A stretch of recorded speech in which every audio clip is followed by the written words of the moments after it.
Welcome everyone to this, the fourth and last of these particular sessions for the time being. And I have decided to do something very different for this session in honor of the fact that tomorrow is the holiday commemorating the first turning of the wheel of Dharma. The first teaching that the Buddha gave after his enlightenment, in which he introduced the theme of the Four Noble Truths. So after our initial prayer of refuge and development of bodhicitta, then I'll be reading from Geshe Tashi's version of this sutra, the Dharma Chakra, the first turning of the wheel of the Dharma Sutra. Okay, we can begin now with the refuge in bodhicitta.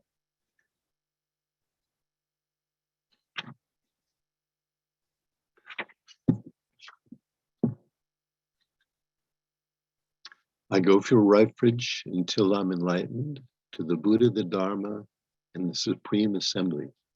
By the merits I create through listening to the Dharma, may I become a Buddha in order to benefit all sentient beings. May I become a Buddha in order to benefit all sentient beings. And for the third time, may I become a Buddha in order to benefit all sentient beings.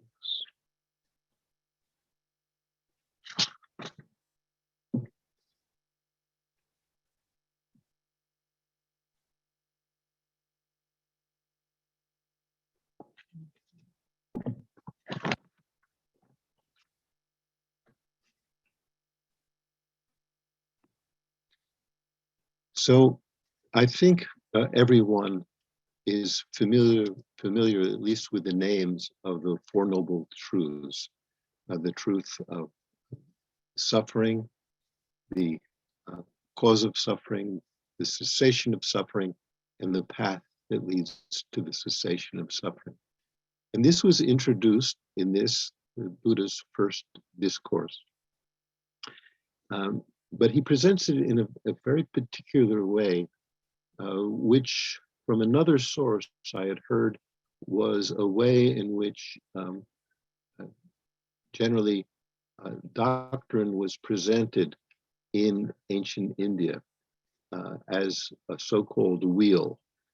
This wheel indicates that you have a topic of the teaching. In this case, there are four topics, the Four Noble Truths.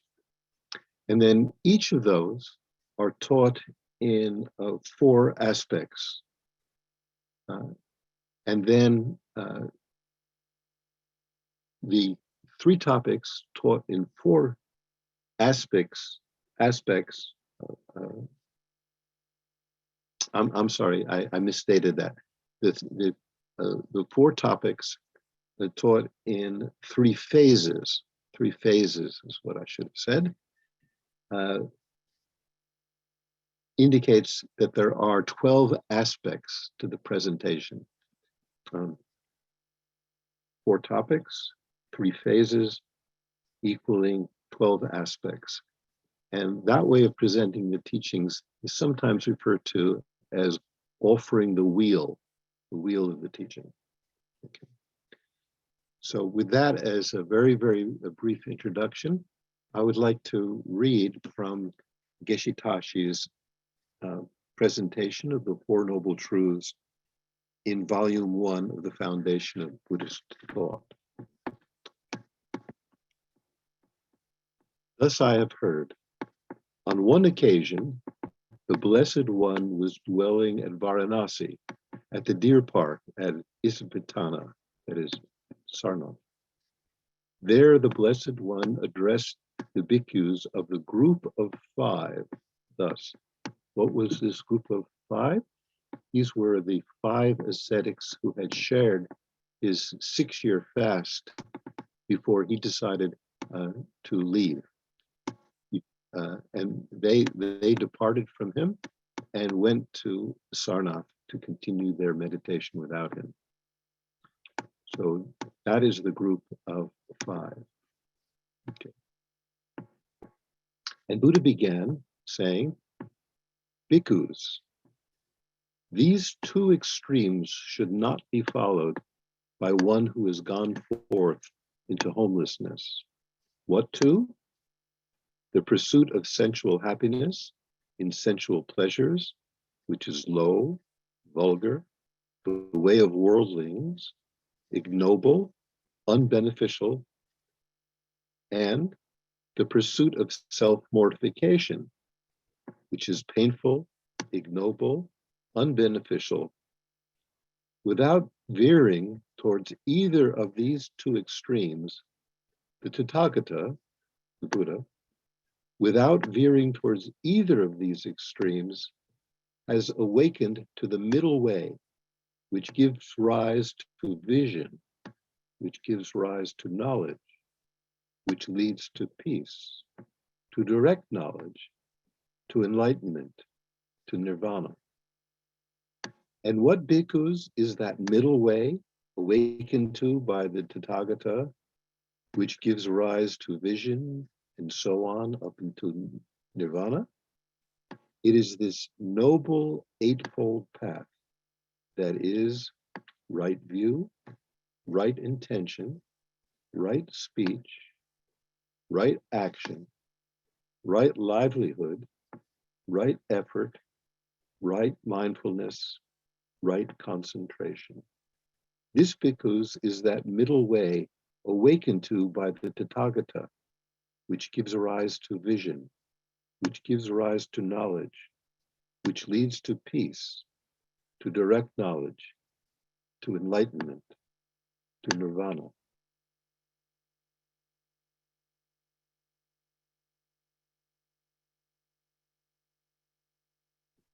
Now this bhikkhus is the noble truth of suffering. Birth is suffering, aging is suffering, illness is suffering, death is suffering, union with what is displeasing is suffering, separation from what is pleasing is suffering, not to get what one wants is suffering. In brief, the 5 aggregates subject to clinging are suffering. That is the first noble truth. Now this bhikkhus is the noble truth of the origin of suffering. It is this craving that leads to renewed existence, accompanied by delight and lust, seeking delight here and there. That is, craving for sensual pleasures, craving for existence, craving for extermination. Now this bhikkhus is the noble truth of the cessation of suffering. It is the remainderless fading away and cessation of that same craving, the giving up and relinquishing of it, freedom from it, non-reliance on it. And this bhikkhus is the noble truth of the way leading to the cessation of suffering. It is this very noble 8-fold path that is right view, right intention, right speech, right action, right livelihood, right effort, right mindfulness, right concentration. And at this point in the sutra, the Buddha indicates the 3 phases and the 12 aspects relating to these 4 noble truths. Thus, bhikkhus, in regards to things unheard before, there arose in me vision, knowledge, wisdom, true knowledge, and light.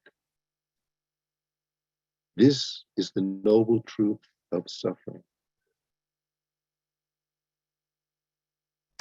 Then, in regards to things unheard before, there arose in me vision, knowledge, wisdom, true knowledge, and light of the second noble truth.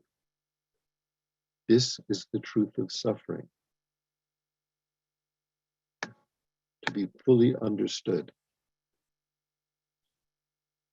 Then, this noble truth of suffering has been fully understood. So those are the three phases. Identifying the noble truth, first one being suffering. Second, what is to be done in relation to that noble truth? In this case, it is to be fully understood. And then third is the realization that that suffering has been understood. And thus we have the 12 aspects. We begin to speak about the 12 aspects of the Four Noble Truths. And then the Buddha turned to the second noble truth. Thus, bhikkhus, in regard to things unheard before, there arose in me vision, knowledge, wisdom, true knowledge, and light. This is the noble truth of the origin of suffering. The origin of suffering is to be abandoned, and the origin of suffering has been abandoned. In regard to things unheard before, there arose in me vision, knowledge, wisdom, true knowledge, and light. Then the Buddha turns to the third noble truth.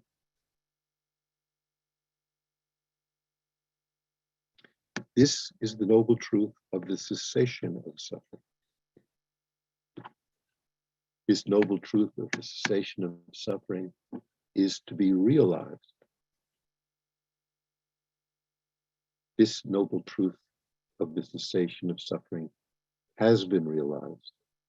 Thus, bhikkhus, in regard to things unheard before, there arose in me vision, knowledge, wisdom, true knowledge, and light.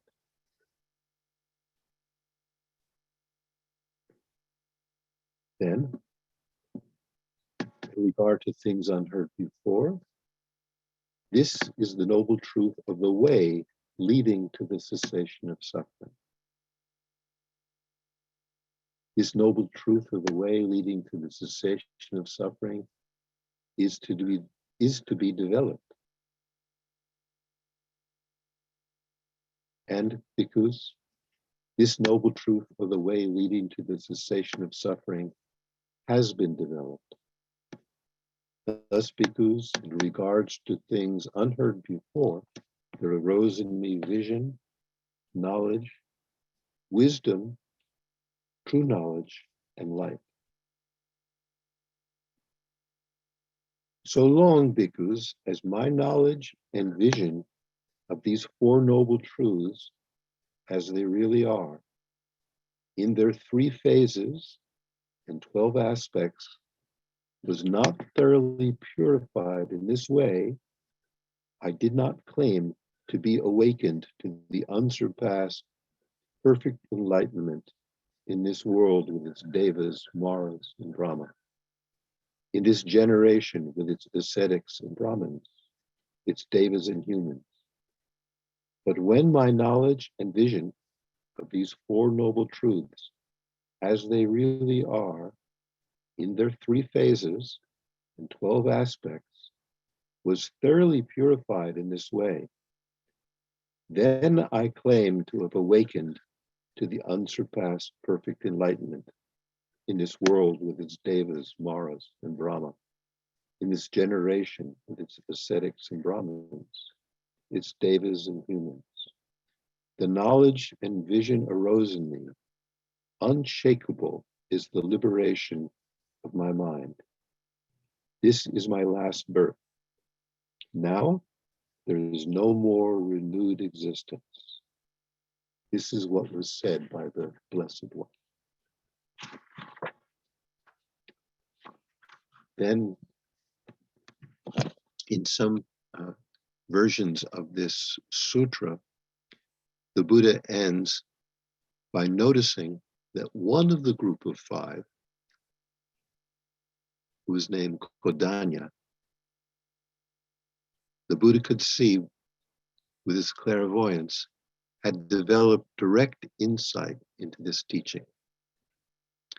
And later on, over the next few days, all five developed direct insight into this. And thus the original Sangha was performed, was created. That is, the Buddha as the teacher, the Dharma, what he was teaching, and the Sangha, a group of those who gained direct intuitive insight into the nature of reality. So that started right at the very first exposition of the Dharma, first turning of the wheel of the Dharma, when the bhikkhu Khadro-la, who was gained insight into these Four Noble Truths. And the Buddha, very happy to see when this happened, he said, very good, very good. Kodanya, you have known, meaning you have understood. And so from that day onwards, Kodanya was giving the title Anya Kodanya, meaning Kodanya who has known.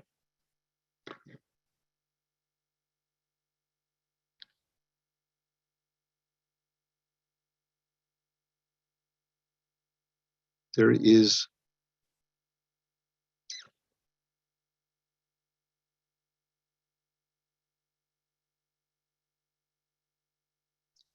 I want to raise a question to be considered before the next time we meet. You might remember that at the end of this version of the sutra, Geshe Tashi quotes the Buddha as saying,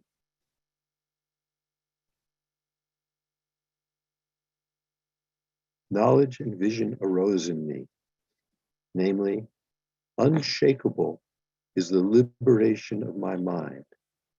This is my last birth. Now there is no more renewed existence. Now there is no more renewed existence.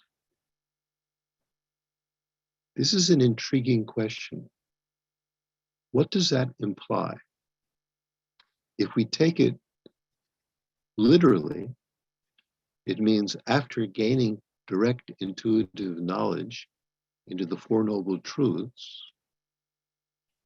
one no longer exists. One goes out of existence. And there are followers of the Buddhist tradition who seem to accept this as the ultimate goal of the Buddhist practice, to completely get out of existence, because existence is in the nature of suffering. And the goal of the spiritual path is to overcome suffering. And one does this by gaining liberation from existence.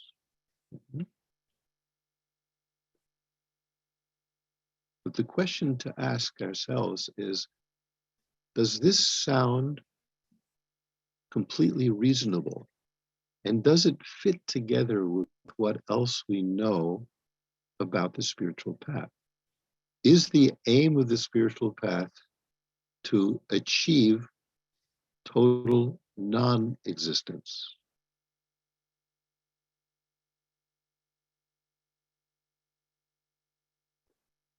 We have just a few minutes left today. Does anyone care, even though you've only been thinking about this for just a couple of minutes, does anyone care to offer an idea of how to reconcile that in closing sentence Let me look up the wording of it once again.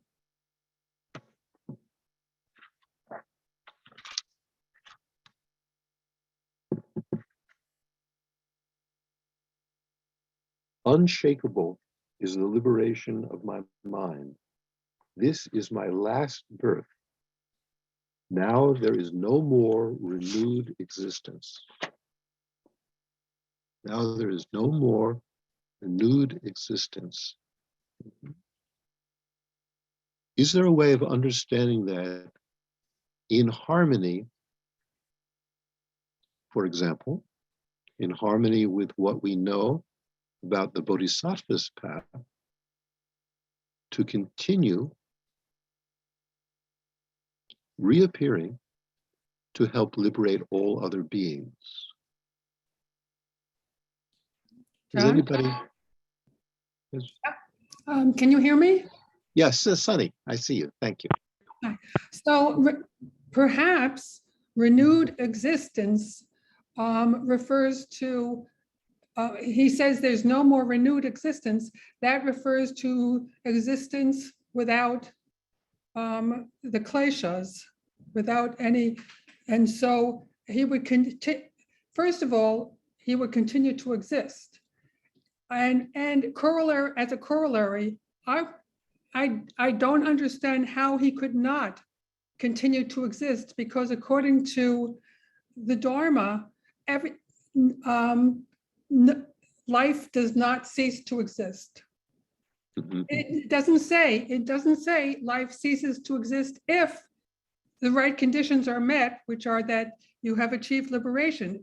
It says life has no beginning and it has no end. I could be wrong. I think this is my personal interpretation, which is no better or no worse than yours.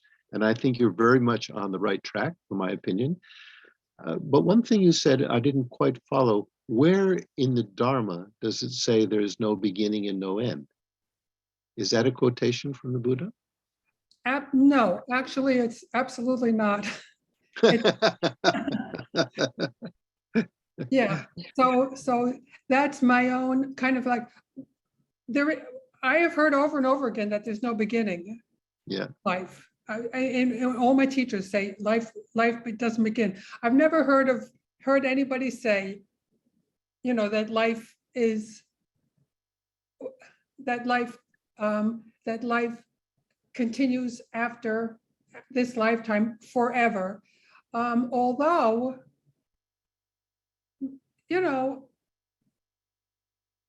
a direct quote, no, I have to say no. Yeah. No, very, very good. I think the point of this, as this part of the discussion, is that we're not going back to what we've heard our teachers say, or what the tradition has said over 2,500 years. But in this case, we're trying to go back to what Buddha himself said, right? And of course, this is just the first talk he gave. So there's still many, many other talks to be given. But just based on the first talk, there's no mention in there that I can see that life or the mind has no beginning or no end. Though that certainly is what is proclaimed by all of our teachers based on subsequent teachings of the Buddha and so forth. But I think you're very much on the right path.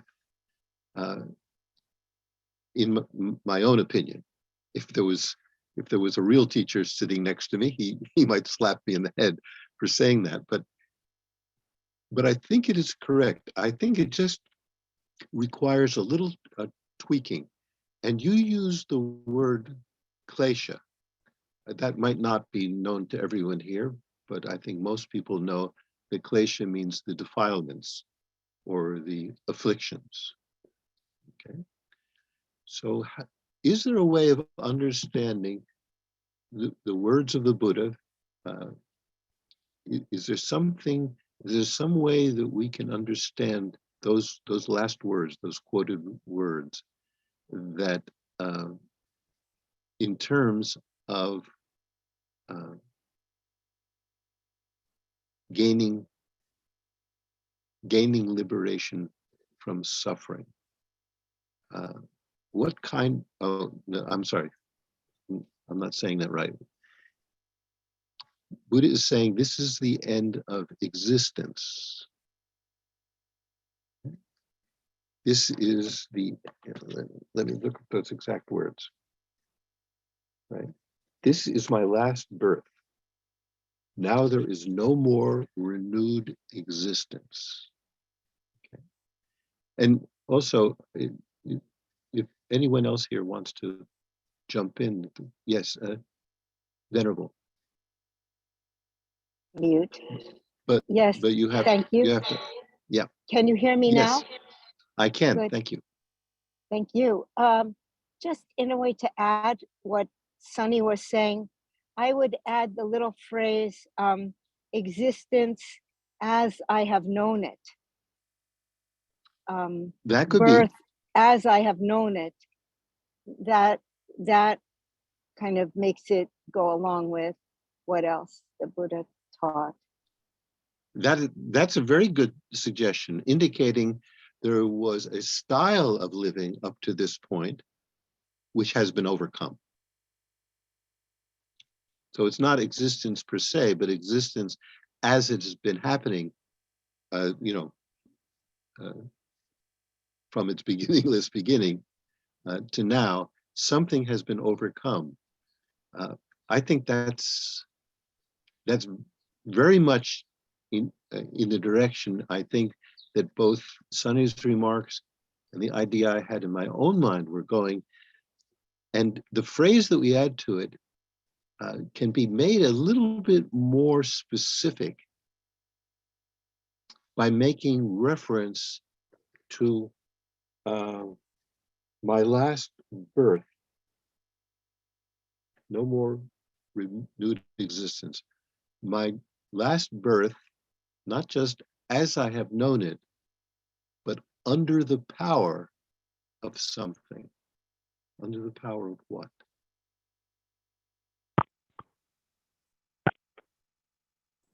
Would that be under the power of not understanding the true nature of reality, not Yes. having a realization of emptiness? And, I mean, I heard it as renewed existence, that phrase together, that there would be no more renewed existence. It's like getting off the wheel, which is.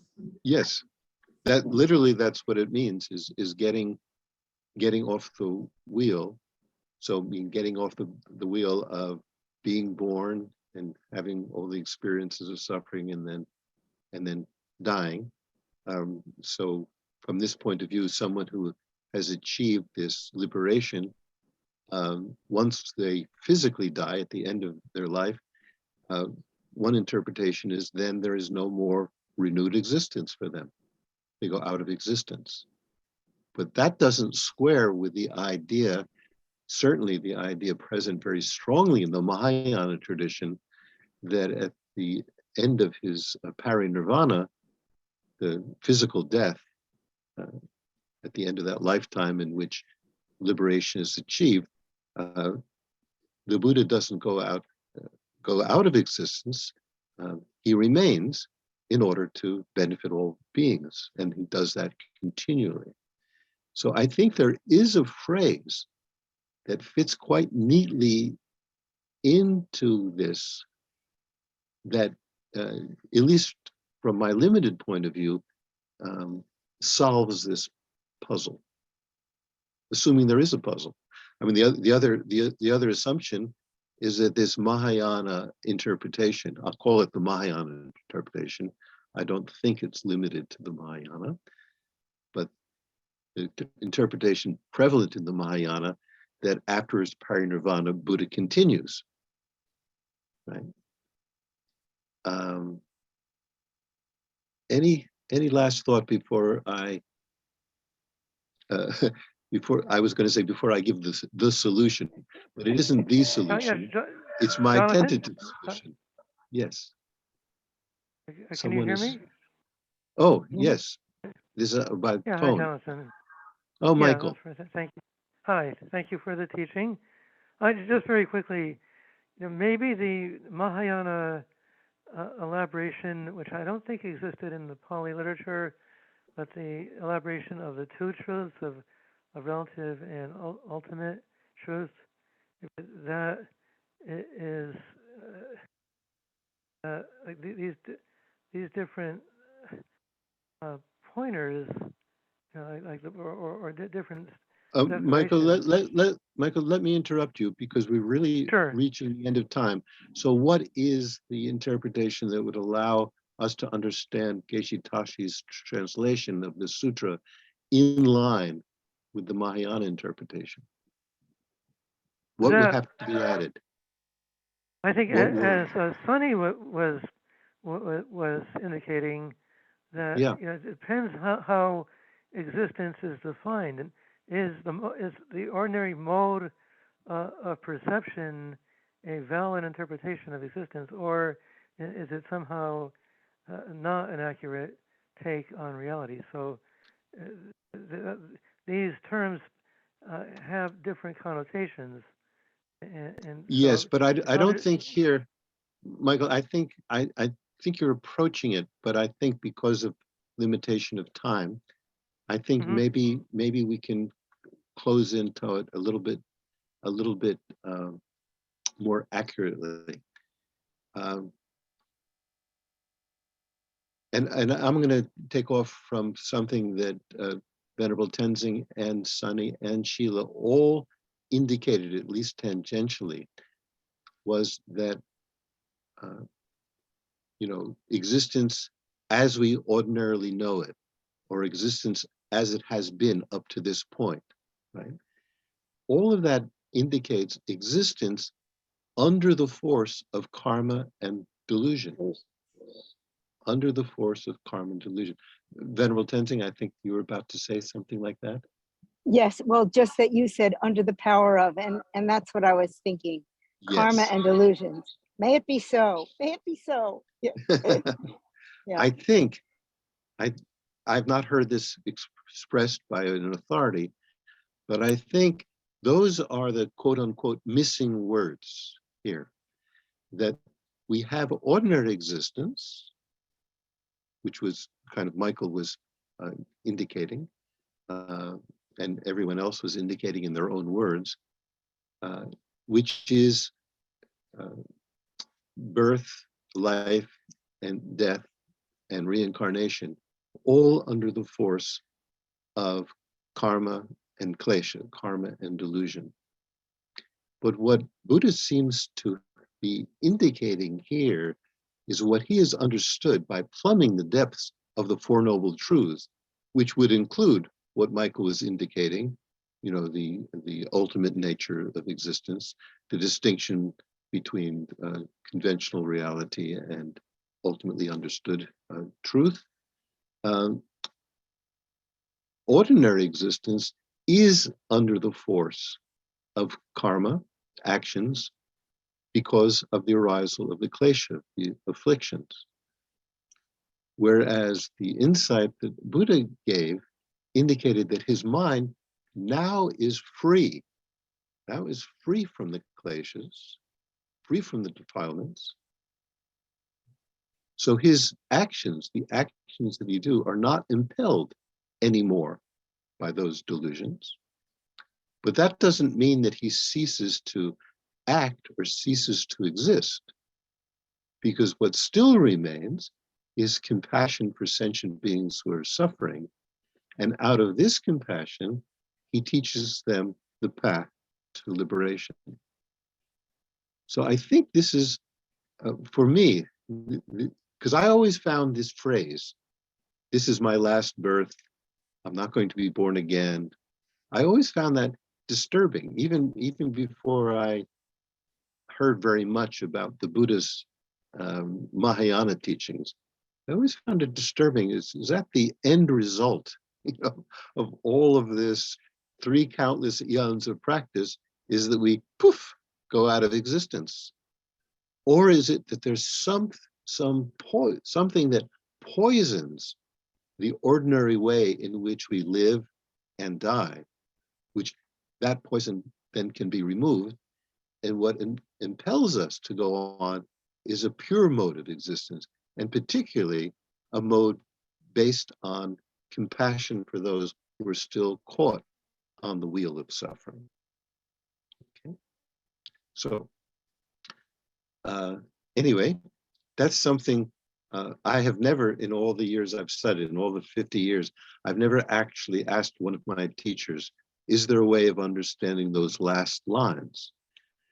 But trying to put together what I have heard over the years makes me think, and also taking clues from the suggestions that you've made, all of you have made here, I think maybe this is an interpretation that works and that is valid for the whole range of the Buddha's teachings. So the way I'd like to conclude today, because tomorrow is the anniversary of these teachings, I did want to say something about this sutra. But just to conclude today's teaching, I'd just like us to recite together the mantra, Tara's mantra, 7 times, to dedicate it for the good health and long life of our spiritual teachers, and specifically to Zopa Rinpoche. So in front of us on the screen is the full version of the abbreviated prayer to the 21 Taras. But for now, let us just recite the mantra highlighted in yellow, and we'll do that 7 times, dedicating that to the freedom from disease and the long life of Khadro-la Zopa Rinpoche. Om tare ture so. Om tare ture so. Om tare ture so. Om tare ture so. Om tare ture so. Om tare ture so. Om tare ture so.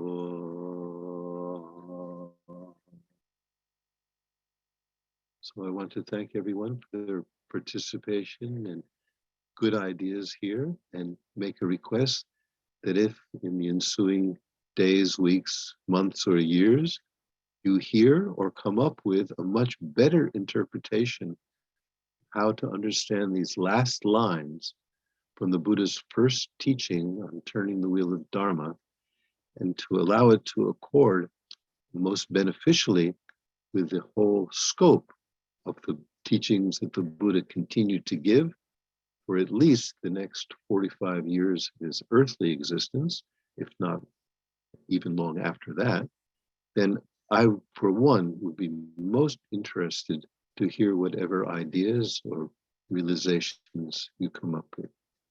So thanking you for your participation and for your wisdom, and wishing Sheila to have a most enjoyable and successful journey, and for all of us to have a chance to meet together in Dharma circumstances in the future.